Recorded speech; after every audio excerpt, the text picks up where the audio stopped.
சென்னை எழும்பூரில் உள்ள குழந்தைகள் நல மருத்துவமனையில் பணிகளை புறக்கணித்து மருத்துவர்கள் போராட்டத்தில் ஈடுபட்டு வருகின்றனர்.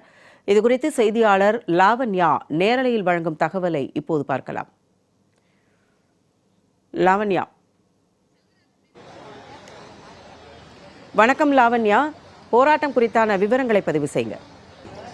வணக்கம் ஜெயா. நேற்று கிண்டி அரசு மருத்துவமனையில் புற்றுநோய் பிரிவு தலைவராக இருக்கக்கூடிய மருத்துவர் பாலாஜி விக்னேஷ் என்ற நபரால் கத்தியால் தாக்கப்பட்ட சம்பவம் என்பது தமிழகத்தையே உலுக்கிய ஒரு சம்பவமாகத்தான் பார்க்கப்படுகிறது. அந்த சம்பவத்தை தொடர்ந்து பல்வேறு வகையிலே பல்வேறு தரப்பிலே மருத்துவர்கள் எல்லாம் ஒன்றிணைந்து மருத்துவ பணியாளர்கள் எல்லாம் ஒன்றிணைந்து ஒரு போராட்டத்தில் ஈடுபடக்கூடிய ஒரு சூழலில் தான் தற்பொழுது தமிழகம் இருக்கிறது. ஏனென்று சொன்னால் மருத்துவம் என்பது ஒரு சாதாரணமான ஒரு விஷயமாக பார்க்க முடியாது. நோயாளிகள் அனைவருமே மருத்துவரை மட்டுமே தான் நம்பி அந்த மருத்துவமனைக்கு வருவர். மருத்துவர்கள் தங்களுடைய சொந்த பிரச்சனைகளை எல்லாம் மறந்து ஒரு பொது நலன் கருதி ஒரு சேவை மனப்பான்மையுடன் நோயாளிகளை அவர்களுடைய நோய்களை தீர்க்கக்கூடிய அந்த சேவையில ஈடுபடுவார்கள். அப்படிப்பட்ட ஒரு மகத்தான மருத்துவத்துறையில் இப்படி நடந்துவிட்டதே என்ற ஒரு நிகழ்ச்சி என்பது ஒரு மிகப்பெரிய ஒரு பேரதிர்ச்சியை தான் ஏற்படுத்தி இருக்கிறது. சென்னையை காட்டிலுமே அனைத்து மருத்துவமனைகளிலுமே போராட்டம் நடைபெற்று வருகிறது. அதிலும் குறிப்பாக எழும்பூர் குழந்தைகள் நல மருத்துவமனையில் தற்பொழுது ஒரு தர்ணா போராட்டம் என்பது நடைபெற்று வருகிறது. அரசு மருத்துவர்கள் சட்ட போராட்ட குழு சங்கம் ஆகிய இணைந்து அனைத்து மருத்துவர்களையும் மருத்துவ பணியாளர்களையும் இணைத்து இந்த போராட்டத்தில் நடத்தி கொண்டு வருகிறார்கள். தற்பொழுது மருத்துவர் பெருமாள் பிள்ளை நம்மோடு இருக்கிறார். வணக்கம் சார். இப்ப நேற்று நடைபெற்ற அந்த சம்பவம் மருத்துவர்கள் மத்தியில எந்த மாதிரியான ஒரு தாக்கத்தை, எந்த மாதிரியான ஒரு எண்ணத்தை ஏற்படுத்தி இருக்கு? நிச்சயமாக ஒட்டுமொத்தமாக மருத்துவர்களுக்கு மிகப்பெரிய கலக்கத்தை ஏற்படுத்துற அளவுக்கு பாதுகாப்பு இல்லையே என்ற ஒரு ஃபீலிங்கை, ஒரு உணர்வை ஏற்படுத்தியுள்ளது என்பதுதான் உண்மை. இப்போ தொடர்ந்து இந்த மாதிரியான விஷயங்கள் நடக்கிற மாதிரி ஒரு தகவல் வருது. அதாவது மருத்துவர்களுக்கு பாதுகாப்பு இல்ல, மருத்துவர்களுக்கு யாரும் சரியா அணுக முடியல, மருத்துவர்களுக்கு உளவியல் சார்ந்த பல பணிச்சுமைகள் இருக்கு அப்படின்ற மாதிரியான தகவல்கள் வருது. அது எந்த அளவுக்கு உண்மை? உண்மைதான்.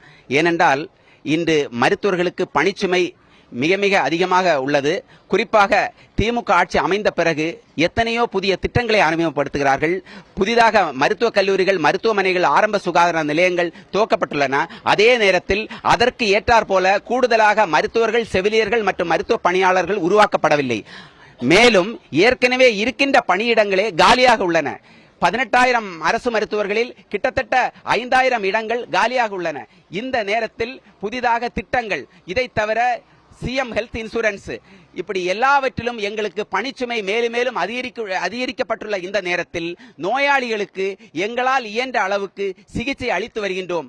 இருப்பினும் ஒரு சில நேரத்தில் இதுபோன்ற பிரச்சனைகள் ஏற்படும் போது, அதாவது குறிப்பாக நோயாளிகள் உறவினர்களால் தாக்கப்படுவது, வாரம் என்று போய் கிட்டத்தட்ட தினம் வீட்டிலிருந்து பணி முடித்துவிட்டு முழுமையாக வீடு திரும்புவோமா என்ற ஒரு பாதுகாப்பற்ற சூழ்நிலையை ஏற்படுத்தியுள்ளது என்பதுதான் உண்மை.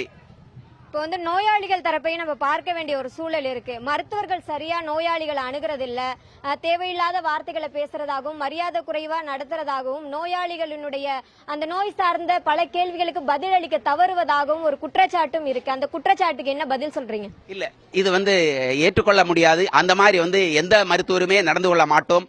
ஒருவேளை ஒரு சில நேரங்களில் பணிச்சுமையின் காரணமாக இது போன்ற பேச வேண்டிய ஒரு நிலைக்கு தள்ளப்படுகிறோம் என்றால் அதுக்கு முழுக்க அரசுதான் பொறுப்பேற்க வேண்டும் என்பதுதான் உண்மை.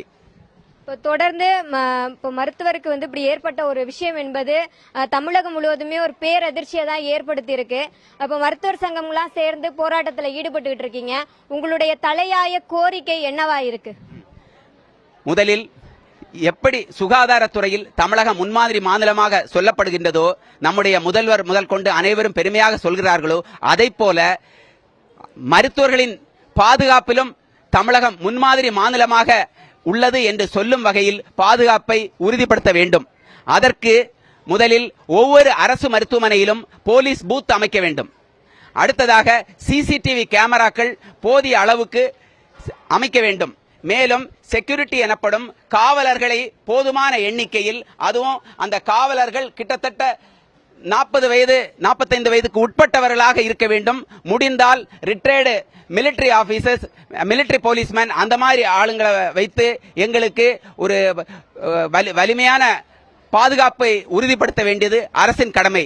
இதை தவிர மிக முக்கியமாக தமிழகத்தில் அனைத்து அரசு மருத்துவமனைகளிலும் போதுமான எண்ணிக்கையில் நோயாளிகளின் எண்ணிக்கைக்கு ஏற்றாற்போல மருத்துவர்கள், செவிலியர்கள் மற்றும் மருத்துவ பணியாளர்கள் நியமிக்க வேண்டும். இன்சூரன்ஸ் திட்டத்தை அரசு கைவிட வேண்டும். தொடர்ந்து இந்த மாதிரியான செயல்பாடுகள் நடப்பது என்பது ஒரு தவறான ஒரு செயல்முறை. இது எதிர்கால தலைமுறைக்கு ஒரு எடுத்துக்காட்டாக அமைந்துவிடக் கூடாது என்பது மருத்துவர்களினுடைய மிகப்பெரிய ஒரு கவலையாக இருக்கிறது. மருத்துவமனைகளில் மருத்துவர்களினுடைய பாதுகாப்பை இந்த அரசாங்கம் தான் உறுதி செய்திட வேண்டும் என்பது இவர்களுடைய ஒரு உறுதியான ஒரு கோரிக்கையாக இருக்கிறது. எவ்வளவு பெரிய பிரச்சனைகள் என்றாலும் அதற்கு வன்முறை தீர்வாகாது என்பது பல்வேறு சமூக ஆர்வலர்களினுடைய கருத்தாக இருக்கிறது. ஜெயா, சென்னை எழும்பூர் அரசு மருத்துவமனையின் மருத்துவர்கள் போராட்டம் குறித்தான விவரங்களோடு இணைந்தமைக்கு நன்றி லாவண்யா.